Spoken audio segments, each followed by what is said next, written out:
I went to nomorelearning.com and the 2,225,688th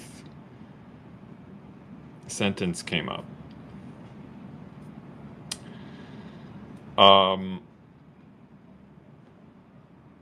We could use this one, but instead also I'll click here. If you click on this label thing up here, you get a bunch of these.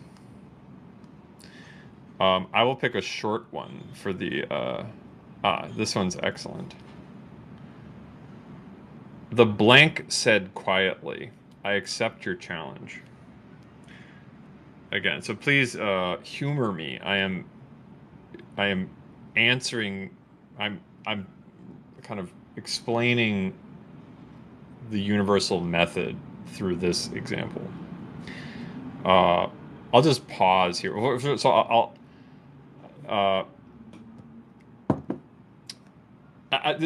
so the whole reason I even have these machines is because of the intrinsic collapse of simultaneity of the many different regimes and approaches that happen to have been unified and connected in these methods in a way not before noticed.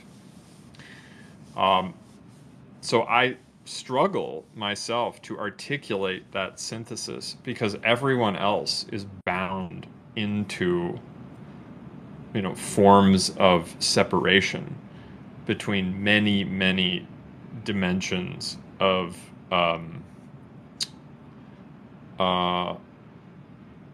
just seeming separation. So anyway, this is why also my affect now as I'm explaining this has this. It sounds like I'm not certain. That is a resultant aspect of truth discernment facing a world not yet having the synthesis. It is a type of defensive affect because of the way of the non-synthesized is reflexive hostility. Because this is a synthesis, which by the way isn't a synthesis because it's not even a composition, but yeah. So, and this is how it happens when you describe it. Like I'm attempting to answer your question towards something that I know already cannot be articulated successfully. Hence, I built these methodologies to show in machine operations the synthesis. Okay, enough preface. I'll just describe the method and then I'll connect it back to that paradoxical preface I gave. The blank said quietly, I accept your challenge. So this No More Learnings method has this 3 parts. First, you guess a word, then you ask a question about what's going on, and then you're placed into the middle of the book where the sentence came from, wherein you could see then your answer.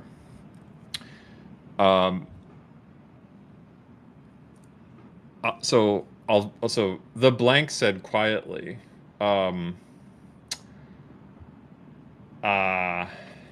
So just to pause here. So what am I attempting to do by picking my guess? First of all, I don't know the answer. This is a random sentence out of many, many millions. I mean, I did pick it off of a list, but I don't know where this came from. So I'm not simulating that I know something. And this relates to your observation, Gazelle, about the performativity. And when you claim that everyone's performing, part of what this methodology does is it places people into non-performative cognitive locations or situations. There's no way to perform knowing of the blank.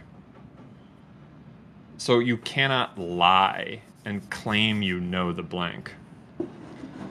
I could be lying if I did know the blank, but when you use the system itself, it becomes manifestly clear that it can't be known. What if you're joking around? Isn't that being performative? Like I could just joke around with you and say, "Oh, the woman said quietly, I accept your challenge," Yeah, and that could let's imagine that turns out to be yeah, wrong. yeah. I'm just joking with you, so isn't that performative? That would be performative, yes. And so, but so I didn't answer what I'm trying to do. What I'm trying to do, rather than joking around, when I guess I too can joke when I um, guess, quote unquote guess. I have it here as word, but okay, I'll just keep all of these here. Let's see if I can. Oh, there we go. Even better. You said woman. I might say unicorn. Uh, you could say president. A worse form of joking would be say something that you know. And by the way, if we look at that in transcript, I just said something like to be, say, to know, which isn't correct, nor would that be dyslexic.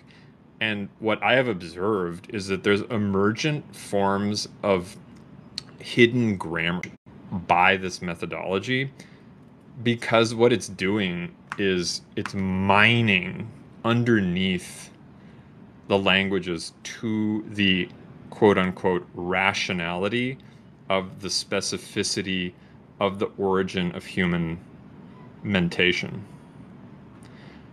Because it's a synthesis of all forms of knowing that is retroactively comprehensive.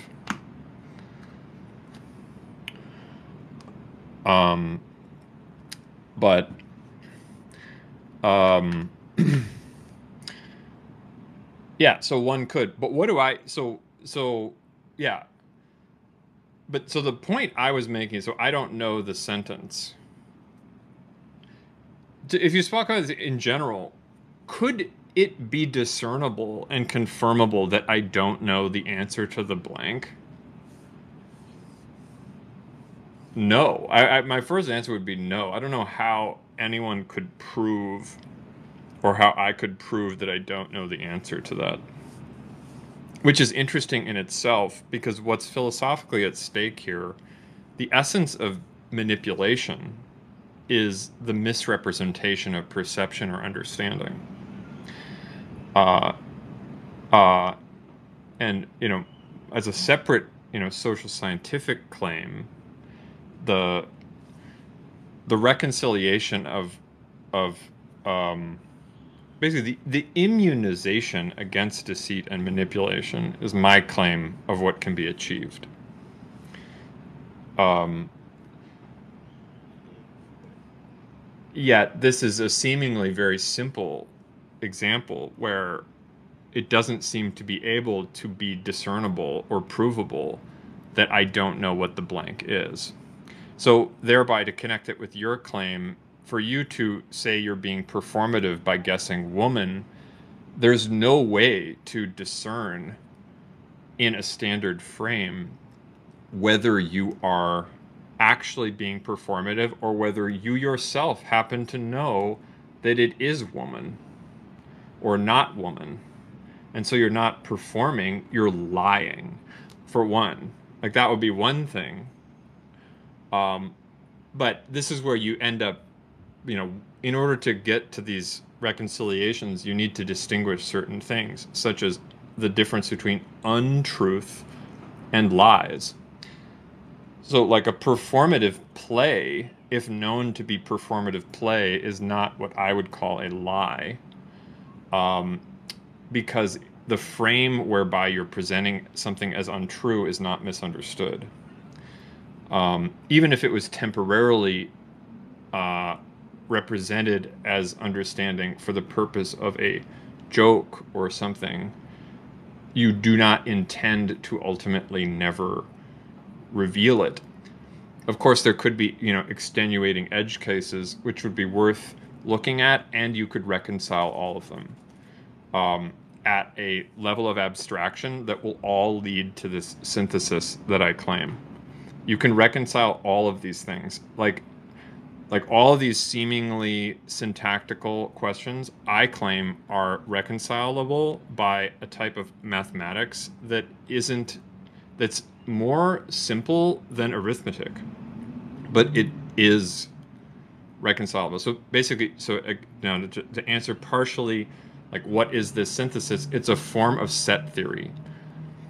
It's a synthesis of set theory, personality structure, emotional transfer. This is really where it gets volatile and incomprehensible, uh, because basically language is actually a function of transfer of uh, entities, discrete entities, and this is how you end up actually being able to determine who's telling the truth or not.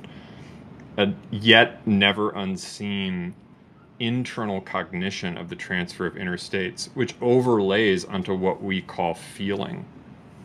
What we call feeling or emotion, or what we were looking at in this explication of E, the Chinese character for idea, thought, intention, meaning, which is this combination of sound, heart, or it's that which is expressed by the heart, mind. Basically, these are metaphorical descriptions of this synthesis into what were described in the paradigm as inner states, which is this entity. It's this discrete entity, like a molecule, uh, um, yeah, like E equals mc squared, like type of entity, but different and more fundamental because it's immanent and interpersonal and directly self-manifestly, self-evidently cognitive. So basically, so here we are. Yes, you can guess different blanks. Okay. I will now submit. So the truth was the tortoise. The truth was the tortoise. The funniness of the tortoise and the unforgettability of the fact that it is tortoise and not woman or unicorn or president, um, that shows you the gap between knowing and reality, and intention in relation to knowing and reality. Um, and you could actually, you were claiming, as an exemplar, that were you performatively guessing woman, I would argue that because tortoise is so orthogonal, which is a fancy consulting term for perpendicularly unrelated to your use of woman, that the fact that it's so non sequitously different from your guess shows that you were not performatively guessing woman knowing it was tortoise. Like it's uh um and so that type of triangulation, you can use these empirical triangulations with any knowable thing. I'm using the example here of language since it's so rich and precise, but lo and behold, you can use any form of perception or cognition to do the exact same forms of inference. And what people are trying to do right now with artificial intelligence is they're trying to make inferences off of, collections of text objects, whereas in reality, cognition itself is identical for everyone. And you can make inferences off of anything about anything because omniscience is the ground state. Lo and behold, and basically I had figured that out. I figured this out and then connected it with these different thought systems and then have enshrined them into this machine example methodology. But like the point itself, like this is what I've spoken previously, like you can make these deductions. You can definitively prove this to yourself forever, and you know it forever once you know it, and you know it with absolute certainty that it's identical for everyone forever. You know, it's like, I mean, that is complicated in itself, and how cognition relates to existence is complicated. As the example I gave, 12 hours ago of the fact that there is no God and yet we exist and we seem to strive to connect to each other despite the fact that we're born and die alone. That's a type of cognition that doesn't have a clear entailment. But the nature of these cognitions I'm revealing have a self-standing clarity that is, it's like beyond or different than our existential inhabitation, to the extent that it's quote unquote rational, as you were striving for. Like when you look carefully at these concepts and words, you'll find that they're not adequate. But is this because language isn't adequate and everything is language games? No, because the cognition stance from the knowing can use any tool accurately. So knowing itself precedes any utterance. Uh, yeah. So, and this that like the what I just said about the precedence of knowing to utterance is proven through the second step of this method, where the tortoise was always the tortoise prior. The cognition presence of the tortoise was always the tortoise, even though no one knew it was tortoise. And yet the revelation of the tortoise didn't change anything. It was always tortoise. Now the human really comes in, because that's a completely discrete operation, obviously. There was no operation whatsoever. It was just an excluded word. But this part, you ask a question. Uh, the court has said quietly, what's the natural question? What is the challenge? But you could ask anything. Who challenged the tortoise? And there's a different type of dispositional validity at this point, which, yes, you can even more performatively ask questions. And that really more clearly gets to the nature of manipulation, in that much of manipulation happens through deceptive, manipulative questions. Questions that aren't actually questions asked at objectivity, but questions that are manipulations in the form of cognitive reference.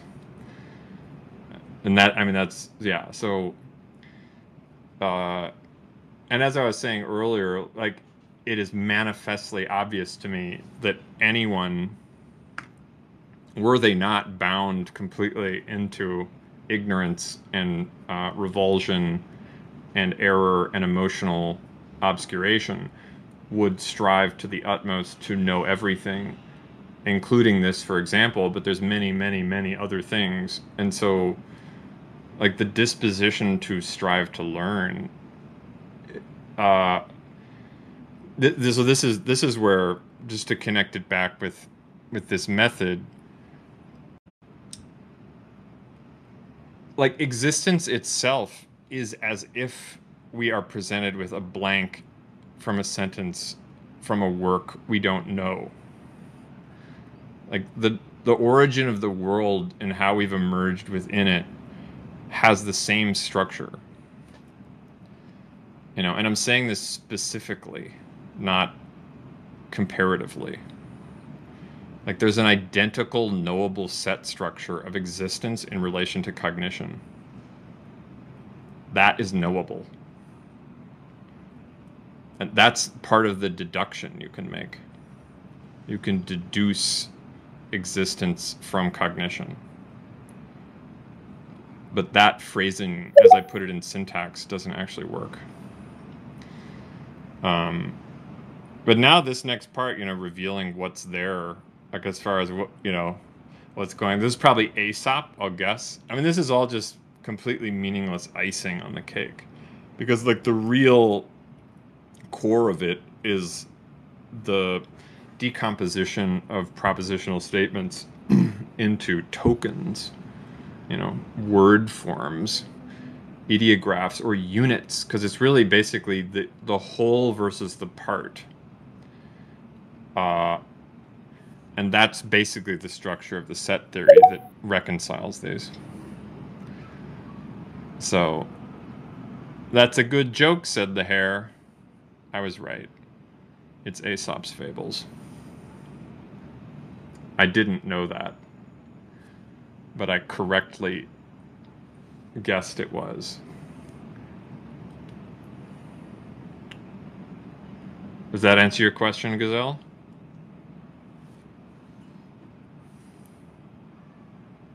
Um, I lost focus.